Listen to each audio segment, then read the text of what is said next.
လူအများစုကတရက်ကို8နာရီတခြားသူတွေအတွက်အလုပ်လုပ်ပေးဖို့တော့ဝန်မလေးဘူးဒါပေမဲ့ကို့အတွက်တရက်ကို1နာရီလောက်အလုပ်လုပ်ပေးဖို့ကိုကြတော့တိတ်ကိုဝန်လေးကြတယ်နောက်ထပ်လူအများစုကကိုငွေတွေရလာပြီဆိုလို့ရှိရင်ကားအသစ်တွေဝယ်ဖို့ဖုန်းအသစ်တွေဝယ်ဖို့ branded အစားတွေဝယ်ဖို့ကိုကြတော့မနှမျောဘူ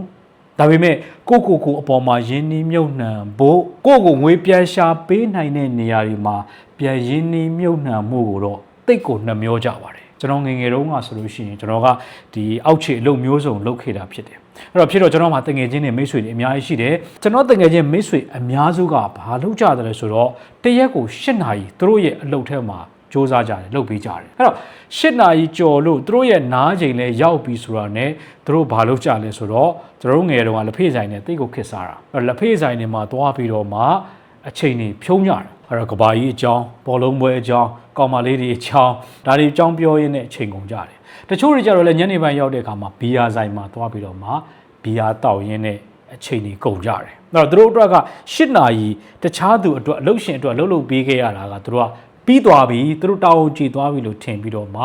အဲ့လိုနေကြတယ်ကျွန်တော်တော့ဘာလုပ်တယ်အဲ့ကိုကျွန်တော်ကိုဖော်တာမဟုတ်ပါဘူးကျွန်တော်မကောင်းတဲ့နေရာတွေလည်းအများကြီးရှိမှာပေါ့အဲ့တော့ကျွန်တော်တော့ဘာလုပ်တယ်လဲဆိုတော့ကျွန်တော်ကတရက်ကို8နာရီတစ်ထည့်အတွက်လှုပ်ပြီးတယ်တခါလေတောင်မှကျွန်တော်အလုပ်ချိန်နဲ့ရတော့မှကိုယ့်တော့ကိုလှုပ်တာတွေရှိတယ်စာဖတ်တာတို့အင်္ဂလိပ်စာလေ့ကျင့်တာတို့ရှိတယ်အဲ့တော့ကျွန်တော်ကကြာဘာလုပ်တယ်လဲဆိုတော့ဟုတ်ပြီငါဒ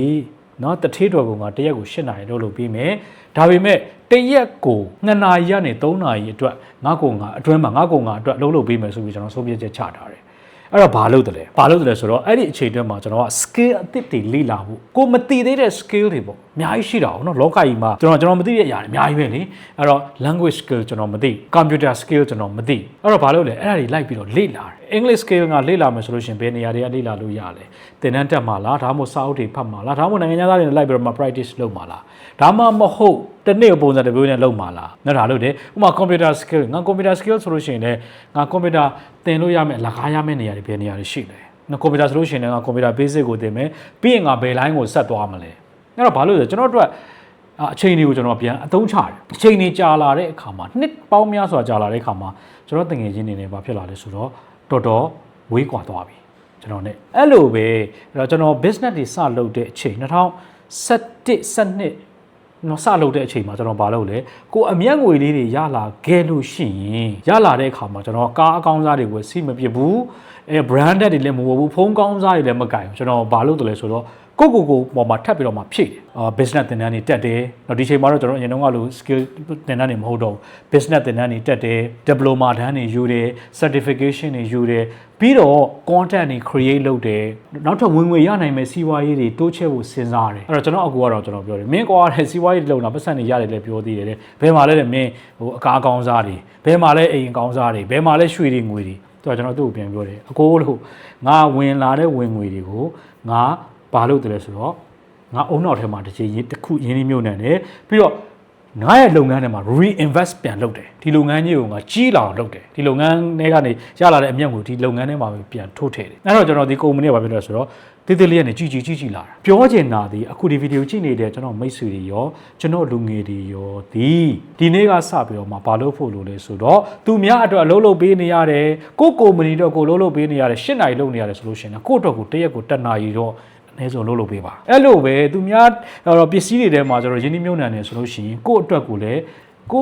ပေါ်မှာလည်းရင်းနှီးမြှုပ်နှံမှုတွေလုပ်ပါအဲ့တော့ကျွန်တော်ကတော့တရက်ကို1နာရီဘယ်နေရာမှာရင်းနှီးမြှုပ်နှံဖို့အကြံပြုလဲဆိုတော့နံပါတ်1 skill ကိုယ့်ရဲ့တက်ကြွမှုတွေအသစ်စတင်မှုအတွက်3မှတ်မယ်နော်နံပါတ်1ကိုယ့်ရဲ့ skill တွေတက်ကြွမှုအတွက်1နာရီကို3အဲ့တော့ကိုယ့်ရဲ့ငွေကြေးတွေကိုလည်းအဲ့ဒီနေရာမှာ3เนาะဒါနံပါတ်1နံပါတ်2ကတော့ကျွန်တော်တို့ကိုယ့်ရဲ့ငွေကြေးတွေကို investment ကိုလေ့လာဖို့နေရာမှာinvestment เนาะကျွန်တော်တို့အခု stock investment တွေသင်တဲ့အိမ်ချမ်းမြေတွေထဲမှာယင်းနှမြုံနှံဖို့စီးပွားရေးတွေထဲမှာယင်းနှမြုံနှံဖို့အဲ့ဒီနေရာ investment မှာเนาะအချိန်ကိုပြောရတော့ပြီးရင်ငွေကိုလည်းအဲ့ဒီနေရာမှာနံပါတ်2ရှိသွားပြီเนาะနံပါတ်3ကတော့ side hustle လို့ခေါ်တဲ့တခြားဝင်ငွေတွေရဖို့အတွက် side hustle လို့ခေါ်တခြားဝင်ငွေတွေရဖို့အတွက်အဲ့ဒီနေရာတွေမှာကိုယ့်ရဲ့အချိန်တွေပြီးတော့ကိုယ့်ရဲ့ငွေတွေကိုလည်း3ပါကိုကျွမ်းကျင်တဲ့ နေရာပြောတာကျွမ်းကျင်ဖို့တော့အရေးကြီးတာပေါ့နော်မကျွမ်းကျင်မလျှောက်လို့မရ side hustle ဆိုတာကျွန်တော်တို့ကဘေးပေါဝင်ငွေကိုပြောတာနောက်ထပ်အရေးကြီးတဲ့နေရာကတော့ဘာလို့မှလဲဆိုတော့ content တွေဖန်တီးဖို့ကိုယ့်ရဲ့ငွေတွေကိုသုံးကိုယ့်ရဲ့အချိန်တွေကိုသုံးတော်ဆိုလို့ရှိရင်နေ့အတိုင်း content တွေဖန်တီးတယ်အခုဆိုလို့ရှိရင်ကျွန်တော်ဗီဒီယိုတွေရိုက်နေတာဒီကြောင့် content တွေဖန်တီးနေရနော်ကျွန်တော်အချိန်တွေရောငွေတွေရောကျွန်တော်ရဲ့ကုန်လုံးကျွန်တော်သုံးနေရတာအဲ့တော့ဒီ content တွေကတစ်ချိန်မှာကိုယ့်အများကြီးအကျိုးပြုလာလိမ့်မယ်ကိုယ့်အောင်မြင်အောင်လုပ်ပေးလိမ့်မယ်ကျွန်တော် content နေရာမှာသုံးနောက်ထပ်တစ်ခုကတော့ဘာလဲဆိုတော့ business တွေစဉ်းစားဖို့သုံးစီးပွားရေးတွေလုပ်ဖို့သုံးငါပါစီဝိုင်းလုပ်ရင်ကောင်းမလဲဘယ်နေရာမှာလုပ်ရင်ကောင်းမလဲဘယ်လိုလုပ်ရင်ကောင်းမလဲဘယ်သူတွေနဲ့လုပ်ရင်ကောင်းမလဲဘယ်အချိန်မှာလုပ်ရင်ကောင်းမလဲဆိုတဲ့ business တွေစတင်မှုအတွက်တော့နောက်ဆုံးတစ်ချက်နဲ့အရေးကြီးဆုံးတစ်ချက်ကတော့ AI မှာသုံးကိုယ့်ရဲ့အချိန်တွေကိုယ့်ရဲ့ငွေတွေကိုသူကအဓိကထားပြီးတော့မှသုံးဘာကြောင့်လဲဆိုတော့ကျွန်တော်တို့ AI ကလိုင်းလုံးတစ်ခုအနေနဲ့လာနေပြီဒါကြောင့်မလို့ကွာ AI ကိုအသုံးချပြီးတော့မှချမ်းသာကြွယ်ဝဖို့လုပ်ဖို့လိုနေပါပြီ